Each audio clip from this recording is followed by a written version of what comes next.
कल कहाँ तक हुआ था भाई? मंत्रिमंडल और मंत्रिपरिषद पढ़ा रहे थे ना। देखिए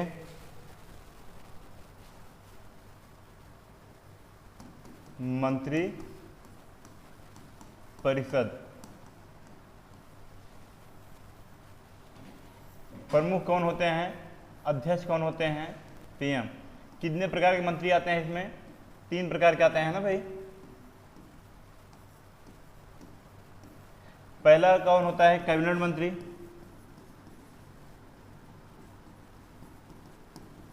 दूसरा कौन होता है? राज्य मंत्री।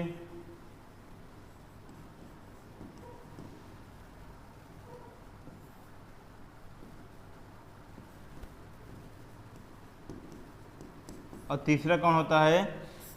उप मंत्री। और हम ये भी बताए थे कि कैबिनेट मंत्री क्या होता है? किसी विभाग का सबसे बड़ा मंत्री यानी प्रमुख होता है, किसी भी विभाग का प्रमुख होता है। पर मंत्रिपरिषद का प्रमुख कौन होता है? अध्यक्ष कौन होता है? पीएम होते हैं। राज्य मंत्री कौन होता है भाई? राज्य मंत्री जो है कैबिनेट मंत्री की क्या करता है? सहायता करता है। और उप मंत्री क्या करता है? राज्य मंत्री की सहायता करता है। ये बताया था यदि कैबिनेट मंत्री नहीं है तो राज्य मंत्री किसके स्थान पर जाएगा? कैबिनेट मंत्री के। तो कैबिनेट मंत्री उस समय क्या कहलाएगा? राज्य मंत्री स्वतंत्र प्रभार। ये एक कंडीशनल केस है, ध्यान देना। क्या है ये? कंडीशनल केस है।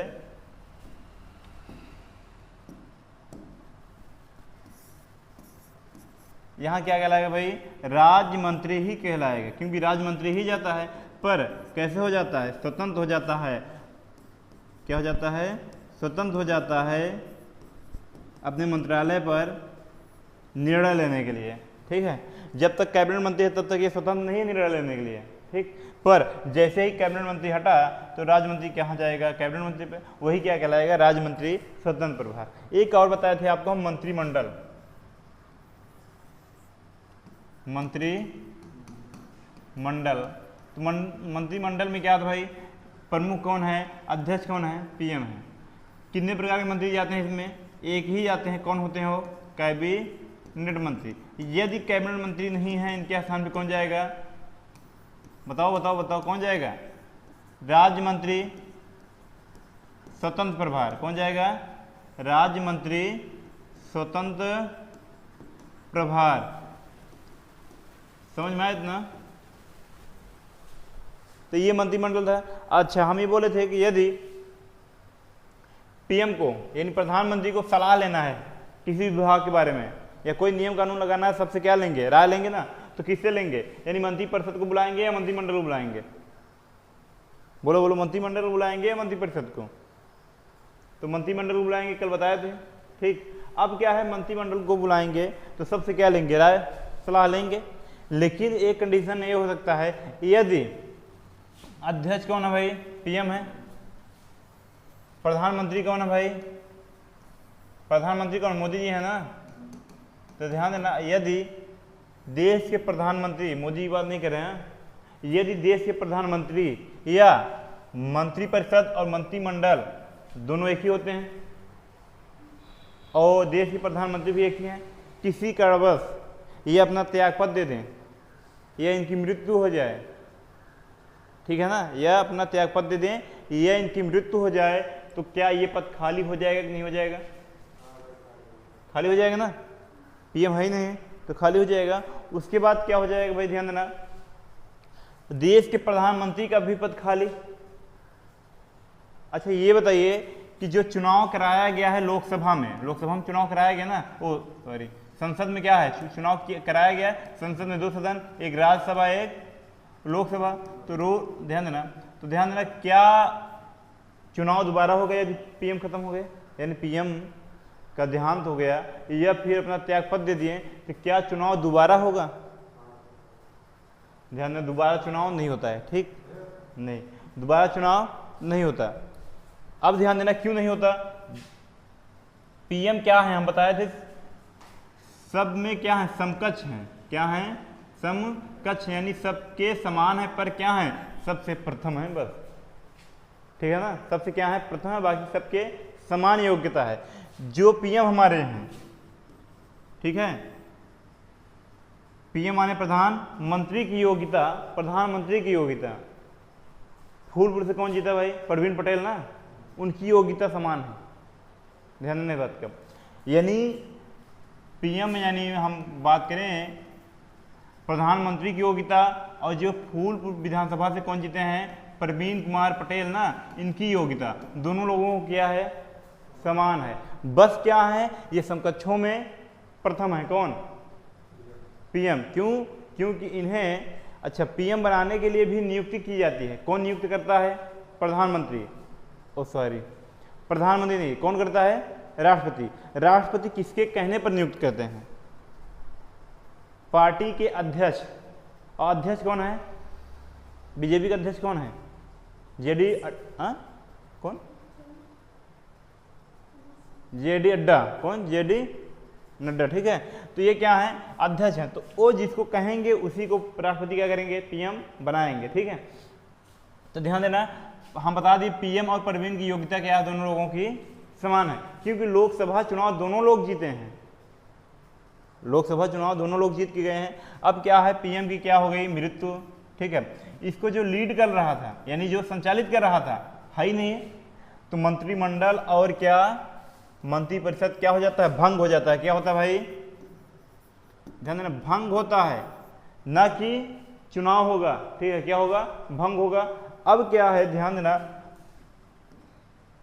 यदि हम बात करें भंग होने के बाद, जैसे देखिए रियल आंकड़ा नहीं बता रहे हैं, जैसे मान के लिए 552 सीट है सर, वो 545 सीट है ना, ये रियल है। 545 में बहुमत प्राप्त करने के लिए 273 सीट चाहिए। यदि किसी भी पार्टी से नेता बनना है तो कितने सीट चाहिए भाई? 273 सीट। कितना चाहिए? 273। तो अब 273 जिसके पास होगा वही क्या बनेगा? प्रधानमंत्री। उसी पार्टी का क्या बनेगा भाई? प्रधानमंत्री। इसी को कहते हैं बहुमत। जो जिसके पास नहीं वो प्रधानमंत्री नहीं बन सकता है। अब क्या है? मान के लिए 273 तो होना चाहिए, इससे ज़्यादा ही आता है, कम तो आता नहीं है। मान के लिए किसी के पास 300 सीट है। अब ये आंकड़ा जो है, मान के लिए कितनी सीट है? 300 सीट आई। 300 सीट में एक प्रधानमंत्री है ना, पीएम एक ही व्यक्ति बनेगा ना। अगर पीएम की मृत्यु हो जाती है तब कितने बचे? 299 बचे। तब भी क्या है? 273 से ज़्यादा है कि नहीं है? तो बहुमत बनी तो है ना। तो जेपी अड्डा से बोला जाएगा भाई किसी एक व्यक्ति को आप चुन लीजिए और हमें क्या कर दीजिए? बता दीजिए, हमको क्या बना दें? प्रधानमंत्री। कौन बोलेगा? ये राष्ट्रपति, ठीक है। दोबारा चुनाव नहीं कराया जाता है। अच्छा, जहाँ से इनकी मृत्यु हुई होगी, जिस स्थान से, यानी कहने का मतलब ये है जिस लोकसभा सीट से मृत्यु हुई होगी उस लोकसभा सीट से चुनाव कराया जाएगा। क्या कराया जाएगा? चुनाव कराया जाएगा। उसी को कहा जाता है उपचुनाव। क्या कहा जाता है? उपचुनाव। क्या कहा जाता है? उपचुनाव। समझ में? जब सीट खाली रह जाती है किसी कारणवश, उस पर चुनाव कराया जाता है, उसे क्या कहा जाता है? उपचुनाव, ठीक। उपचुनाव तो बताइए 5 साल पूरे के लिए होगा कि बचे हुए कार्यकाल के लिए? जैसे मान चलिए इनकी मृत्यु हो जाती है 2 वर्ष बाद, ठीक है। जो अध्यक्ष हैं या पीएम हैं उनकी मृत्यु हो जाती है 2 वर्ष बाद, तो 3 वर्ष बचा है ना। लोकसभा का कार्यकाल कितने वर्ष होता है? 5 साल। तो बताओ 3 वर्ष बचा है ना, 2 वर्ष तो बीत गया। अब जो चुनाव होगा, जो नया कैंडिडेट आएगा, बताइए 3 साल के लिए आएगा कि 5 साल के लिए आएगा? ध्यान देना, बचे हुए कार्यकाल के लिए आएगा, यानी 3 साल के लिए आएगा, ठीक है। कितने साल के लिए आएगा? 3 साल के लिए आएगा, क्योंकि उपचुनाव जो कराया जाता है इनके साथ बहुत से लोग होते हैं। देखो 545 लोगों को चुनाव कराया जाता है। कितने लोगों को? 545 सीटों पर चुनाव कराया जाता है ना। तो अब क्या है कि ये तो सीक्वेंस बिगड़ जाएगा, किसी को 2 साल बाद, किसी को 3 साल बाद, हमेशा ऐसे चुनाव होता रहेगा। तो ये होता है कि 3 साल जो उपचुनाव होगा वो कितने साल के लिए आएगा? बचे हुए कार्यकाल के लिए, यानी 3 साल के लिए आ जाएगा। उसके बाद जब सबके समाप्त होने लगेगा, इनका भी समाप्त हो जाएगा कार्यकाल, जिनका उपचुनाव हुआ है, फिर उसी के साथ इनका भी चुनाव करा दिया जाएगा। ये मामला होता है, ठीक है। अब क्या है? मृत्यु हो गई, लेकिन बचे कितने हैं भाई? 299। अब किसी एक व्यक्ति को चुन देंगे और राष्ट्रपति उनको क्या दिला देंगे, शपथ दिला देंगे। अब ध्यान देना, पहले से क्या था, मंत्रिपरिषद और मंत्रिमंडल पहले से बना हुआ था ना। तो जब पहले से बना था, जो नए प्रधानमंत्री आएंगे, ध्यान देना, तो राष्ट्रपति कहेंगे नए प्रधानमंत्री से, कहेंगे यदि आप चाहें तो इसमें बदलाव कर सकते हैं। ठीक है, क्या कर सकते हैं, बदलाव कर सकते हैं, यानी कैबिनेट मंत्री को अलग अलग चुन सकते हैं या सेम टू सेम वही रखने दें। उसी प्रकार मंत्रिमंडल में है, आप अलग अलग चुने या सेम टू सेम वही रहने दें। ये किसके ऊपर है, पीएम। कौन पीएम, जो नए पीएम बन के आए हैं, ठीक है ना। लेकिन उसके पहले पीएम बने तो पीएम बनने के बाद इन्हें क्या करना होगा, दोबारा से यहाँ बहुमत सिद्ध करना होगा। क्या करना होगा, बहुमत सिद्ध करना पड़ेगा। ध्यान देना, क्या करना पड़ेगा, बहुमत सिद्ध करना पड़ेगा। बहुमत सिद्ध करने के लिए ध्यान देना, गठबंधन भी किया जाता है। क्या किया जाता है, गठबंधन किया जाता है। तो ध्यान देना, बहुमत सिद्ध करेंगे, यदि बहुमत सिद्ध कर दिए तो ये प्रधानमंत्री बने रहेंगे, नहीं तो अविश्वास होता है, बताएंगे आगे है। अविश्वास प्रस्ताव लगा के सरकार क्या की जाएगी, गिरा दी जाएगी। जब सरकार गिरेगी तब दोबारा चुनाव होगा। यानी बहुमत अगर सिद्ध नहीं कर पाए, इसका मतलब 273 से कम है, संवैधानिक रूप से अविफल हो गए।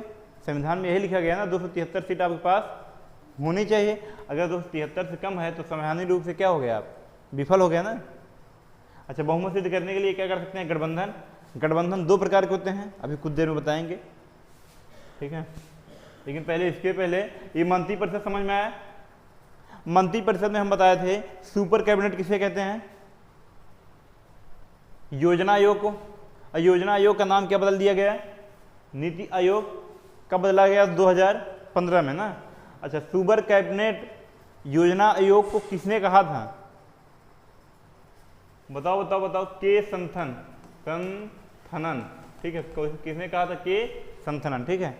ये कौन थे, अर्थशास्त्री थे। देखिए, एक होता है सुपर कैबिनेट हो गया, एक होता है किचन कैबिनेट। क्या होता है, किचन कैबिनेट में क्या होता है, किचन कैबिनेट में प्रधानमंत्री के सगे संबंधित होते हैं। किचन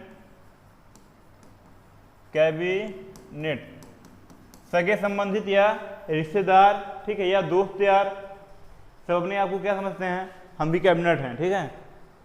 तो उसी प्रकार उन्हीं को क्या कहा जाता है, किचन कैबिनेट। यानी क्या आते हैं, सगे संबंधित लोगों को क्या कहते हैं हम, कैबिनेट, किचन कैबिनेट। क्या कहते हैं, किचन कैबिनेट। अब आगे ध्यान देना, किचन कैबिनेट के बाद आता है एक शैडो। क्या आता है, शैडो हमारे यहाँ नहीं है, ये है ब्रिटेन में। कहाँ भाई, ब्रिटेन में। शैडो का काम क्या है, इसे कहते हैं छाया कैबिनेट। क्या कहते हैं, छाया कैबिनेट, ठीक है। हिंदी में क्या कहते हैं, छाया कैबिनेट। शैडो, शैडो माने साइड ना, हाँ, छाया कैबिनेट। जब कैबिनेट मंत्री कोई कार्य करता रहता है, ध्यान देना, कैबिनेट मंत्री वही बनता है जिसकी सरकार है, उसी पार्टी का ना। जब कैबिनेट मंत्री कोई कार्य करता है तो शैडो क्या करता है, उस पर नजर रखता है। क्या करता है, नजर रखता है कि देश के लिए सही कर रहा है या गलत कर रहा है। होना चाहिए, ये पद होना चाहिए, ठीक है। पर ये शैडो क्या होता है, शैडो कैबिनेट क्या होता है, ये विपक्षी नेता होता है। क्या होता है, समझ में आया। जैसे हम कुछ कर रहे हैं, अभी कोई बैठा रहे देखता रहे तो डर रहेगा कि नहीं रहेगा।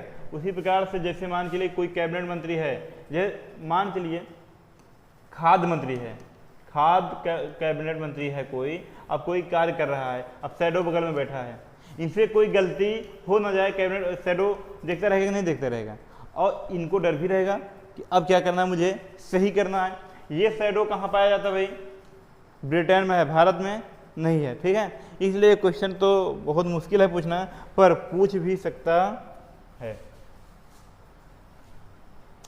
इतना क्लियर हो गई शैडो।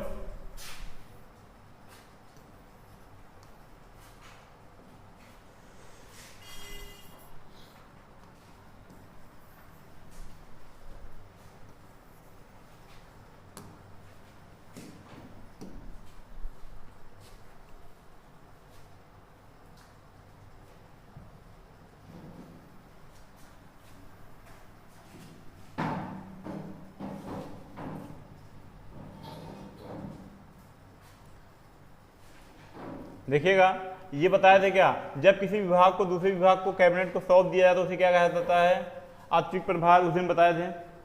मंत्रिमंडल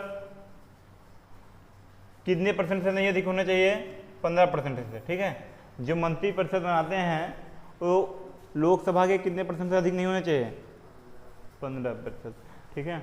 सुपर कैबिनेट किसे कहते हैं, योजना आयोग को। योजना आयोग का नाम क्या बदल गया है, नीति आयोग। किसने कहा था कि संथनन। किचन कैबिनेट प्रधानमंत्री की सगे संबंधित, ठीक है। आते हैं उन्हें क्या कहते हैं, देखिए छाया कैबिनेट या शैडो किसे कहते हैं, विपक्ष द्वारा सत्तारूढ़ सरकार के कामकाज पर नजर रखने के लिए गठित टीम को छाया कैबिनेट कहते हैं, ठीक है। काम का यही अभी यही बताया था, नजर रखते हैं। इतना हो गया।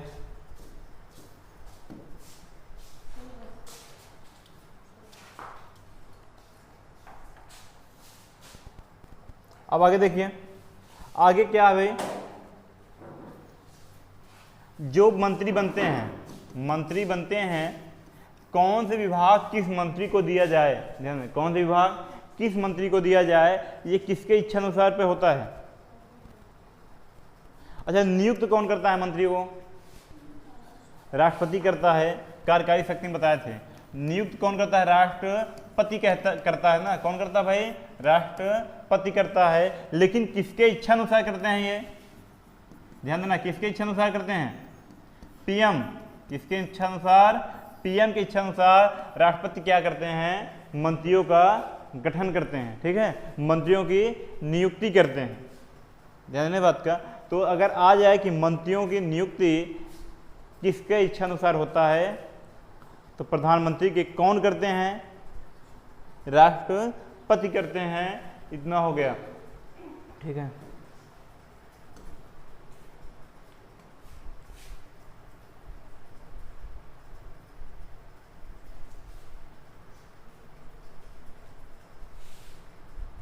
ध्यान क्या था, मंत्रियों के विभाग वितरण, नियुक्ति वही है, विभाग वितरण पीएम की इच्छा अनुसार होता है।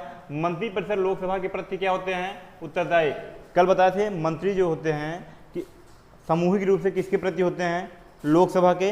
व्यक्तिगत रूप से किसके प्रति होते हैं, राष्ट्रपति से। तो देखो व्यक्तिगत रूप से किसके प्रति हैं, राष्ट्रपति। मंत्री परिषद का अध्यक्ष कौन होता है, पीएम। पीएम की मृत्यु या त्याग पत्र से मंत्री भंग हो जाता है, मंत्री परिषद क्या होता है, भंग होता है, जबकि नया पीएम पुनः मंत्री परिषद का गठन करता है। अभी यही मैंने बताया। या उसी व्यक्ति को रख ले जो पहले थे मंत्री परिषद में, या फिर चेंज भी कर सकता है, अपने हिसाब से रखेगा ना, अर्थात दोबारा चुनाव नहीं होगा। लेकिन कब दोबारा चुनाव हो सकता है, जब बहुमत क्या हो जाए, 273 सीट से कम हो जाए, बहुमत खत्म हो जाए, तब दोबारा चुनाव हो सकता है। बहुमत सिद्ध करने के लिए गठबंधन भी किया जा सकता है। क्या किया जा सकता है, गठबंधन किया जा सकता है। अभी गठबंधन क्या होता है हम बताते हैं। पर ध्यान देना, मंत्री जो बनेंगे उसके लिए एक कंडीशन ये है, मंत्री बनेंगे तो लोक संसद में कितने सदन, 2, एक लोकसभा और दूसरा राज्यसभा, ठीक है। मंत्री जो बनेंगे, मंत्री का मतलब ध्यान देना इस बात का नहीं है कि जो है केवल मंत्री की बात करें, इसमें राज्य मंत्री भी आएंगे, कैबिनेट मंत्री भी आएंगे, उप मंत्री भी आएंगे, प्रधानमंत्री भी आएंगे, क्योंकि वो भी क्या है, एक मंत्री हैं। कैसे मंत्री हैं, हमारे देश के मंत्री हैं, ठीक है। अभी हमने आप लोगों को बताया था कि प्रधानमंत्री का योग्यता किसके बराबर होता है, फूलपुर से जीते परवीन कुमार सिंह नाम है, ठीक है, उनके योग्यता के बराबर हैं, बस वो क्या है, समकक्षों में प्रथम है, ठीक है। अब ध्यान देना, जैसे मान चलिए मंत्री बन सकता है राज्यसभा से भी, लोकसभा से भी, पर अगर मंत्री बन गया तो अभी हमने बताया कि जो है मंत्री किसके प्रति उत्तरदायी होते हैं, लोकसभा के। तो जितने भी मंत्री होंगे कहाँ बैठेंगे, लोकसभा में। जितने भी मंत्री होंगे कहाँ बैठेंगे, चाहे राज्यसभा के हों चाहे लोकसभा के।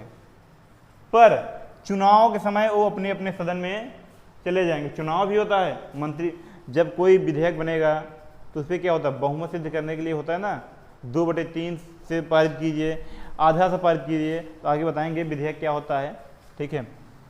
तो चुनाव के समय क्या करेंगे, अपने अपने सदन चले जाते हैं, पर बैठते कहाँ हैं, लोकसभा में। ये पूछता है, ठीक है, क्या पूछेगा कि मंत्री जो है कहाँ बैठते हैं, लोकसभा में या राज्यसभा में। तो कहाँ बैठेंगे भाई, लोकसभा में।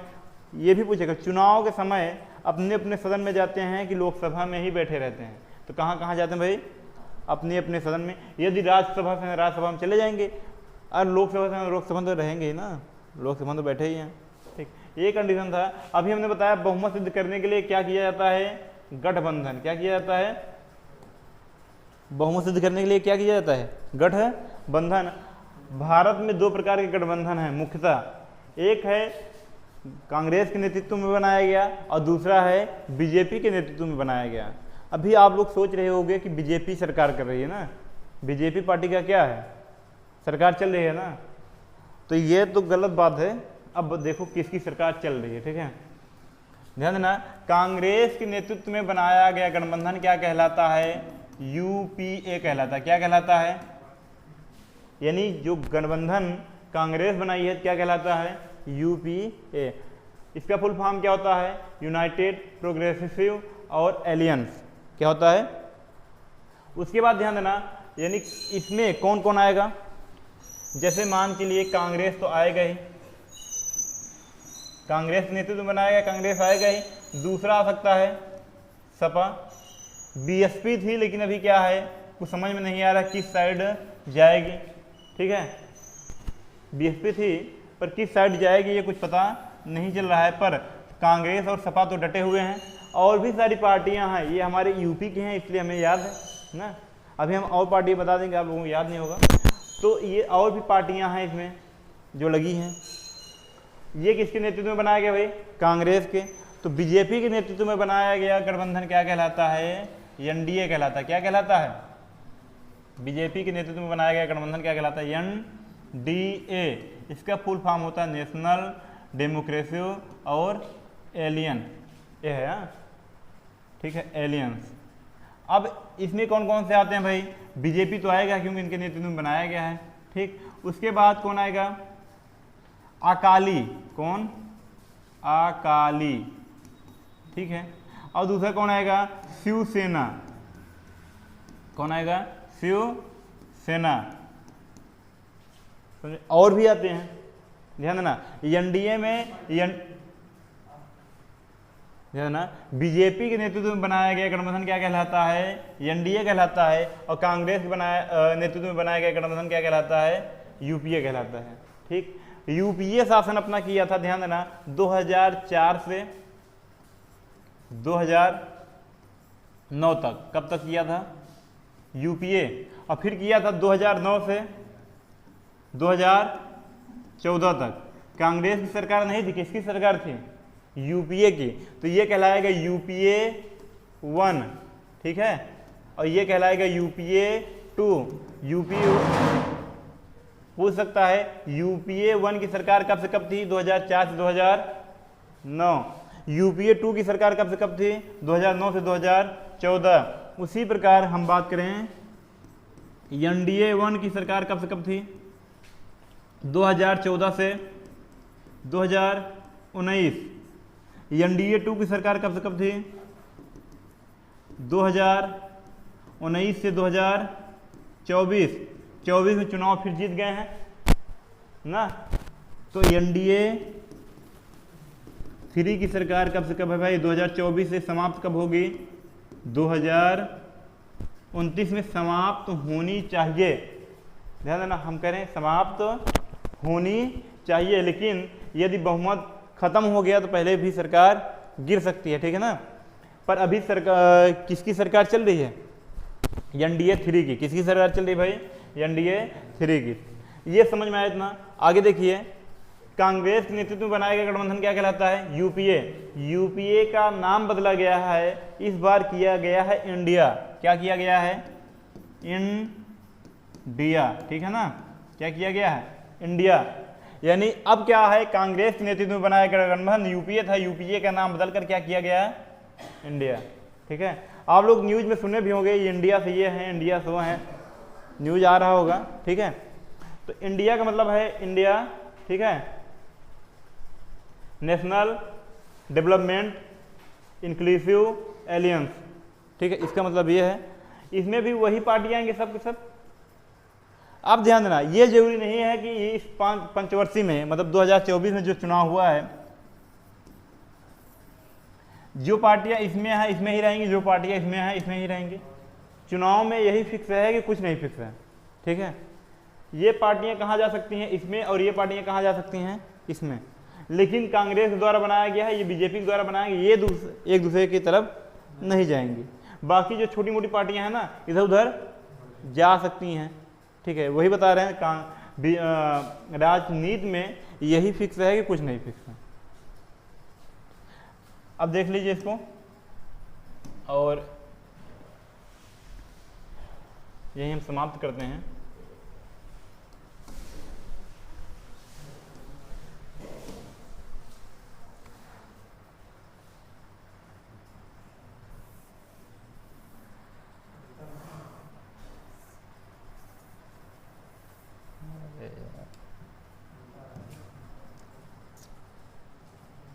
इसका दिमाग खराब हो गया बोर्ड का।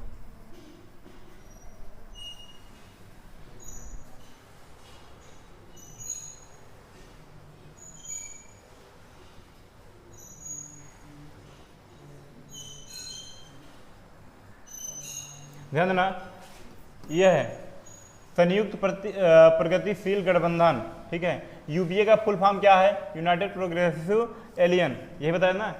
कांग्रेस के नेतृत्व में बनाया गया गठबंधन क्या कहलाता है? यूपीए।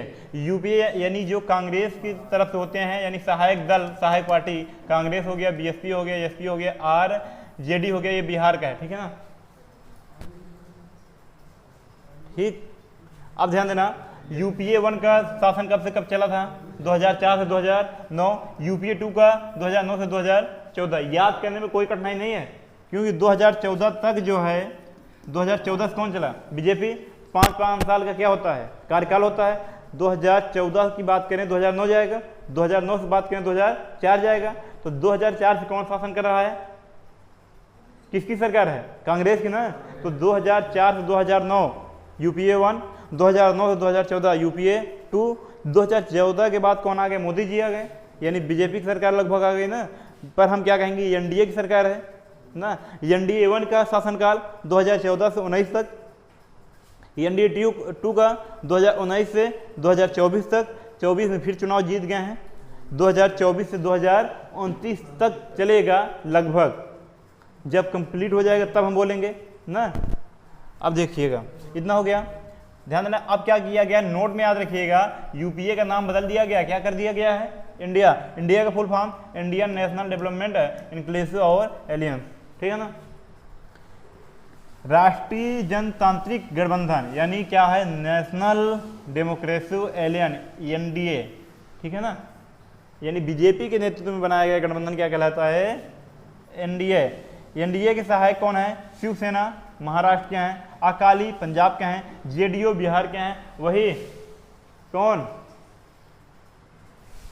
बिहार के मुख्यमंत्री कौन है भाई? कब किधर जाएंगे कोई था पता है क्या? वही बता रहे हैं ना, राजनीति में यही फिक्स है कि कुछ नहीं फिक्स है। अभी ये गठबंधन यहाँ तोड़ दिए थे, किसी और सरकार में चले गए, वहां से फिर चले आए, ठीक है। तो लाजपा ये कहाँ के हैं? बिहार के भाई। टीडीपी आंध्र प्रदेश के, ठीक है। देखिए एनडीए 1, एनडीए 2, एनडीए 3, ठीक। बस आगे कल हम देखेंगे तीसरा मोर्चा क्या होता है। यहां तक कोई प्रॉब्लम हो बताओ?